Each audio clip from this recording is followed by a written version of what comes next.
pure minerals without electricity. Hindi mo kailangan ng kuryente, may enjoy mo yung malinis na tubig.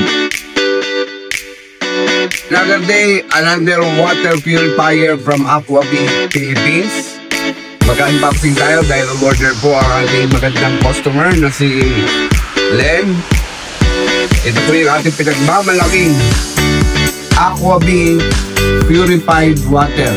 Hindi mo kailangan ng kuryente, may enjoy mo yung malinis na tubig. Dahil sa panahon ngayon, alam natin na ang tubig sa gripo ay talaga naman hindi mo maiinom sa dumi.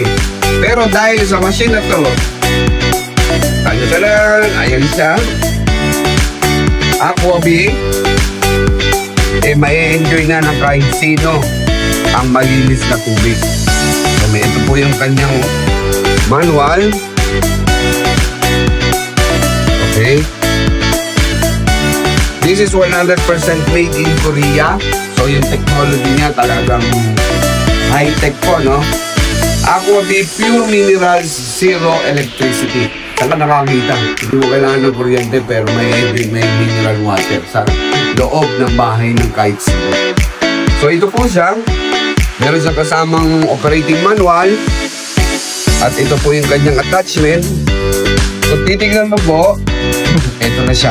Napakagaan, napakadaling i-operate.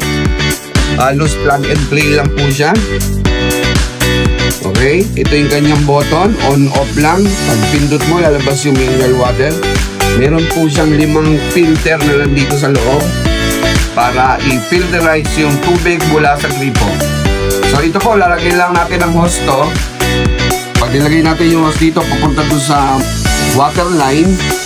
That's it. May enjoy mo na po yung malinis na tubig. Okay? Ito naman yung kanyang attachment. May kasama na po siyang gate valve. Isa. Yan. So, ito po yung ipapasok ko dun sa main water supply. Napakadali pong ikabit. Kahit kamay lang pwede na to. Then, dito po yung hose na para dito sa machine. Okay? So, ganun lang siya. Ngayon, meron pa rin po siyang kasamang for safety.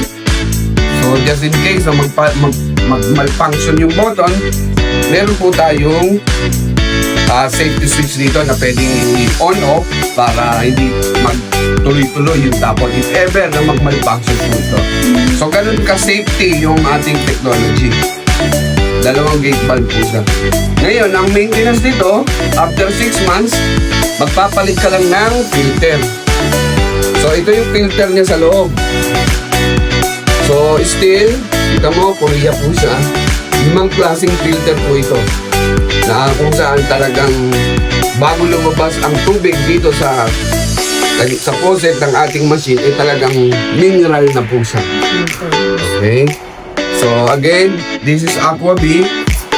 Pure minerals without electricity. Kaya, yung mga interesado, tumawag lang po sa page namin at maiuwi mo na ang napaka-convenient, ayan ma'am, na Aquabee Purified Mineral Water. Okay? Bye-bye! Thank you!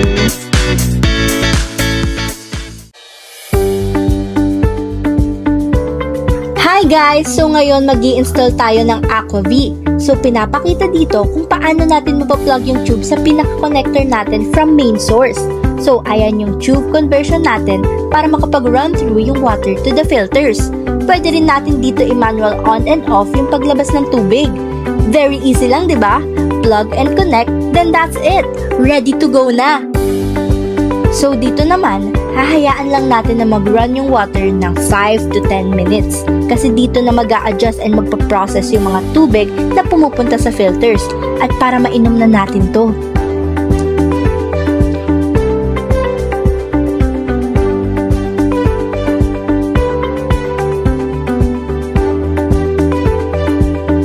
Another day, another Aquabee na naman po ang in-install natin. At dito tayo ngayon sa bahay ni Ma'am Elona para ma-enjoy niya yung Aquabee mineral water natin na hindi kailangan ng kuryente.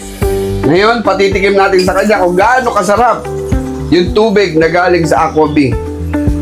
Pure minerals, zero electricity. Ma'am, Try mo po kung gaano siya kalinis at kasarap. Ayan. Okay. Kamusta, ma'am? Nawala po yung yung amoy ng tap water, tsaka okay lang po yung lasa. Oh. Ayun guys, ngayon hindi na sa pagbubuhat ng galon-galon para lang ma-enjoy yung malinis na tubig o yung mineral water. Ngayon po, pipindutin na lang, lalabas na ang malinis na tubig galing po sa Aquabee. Okay? Bye-bye!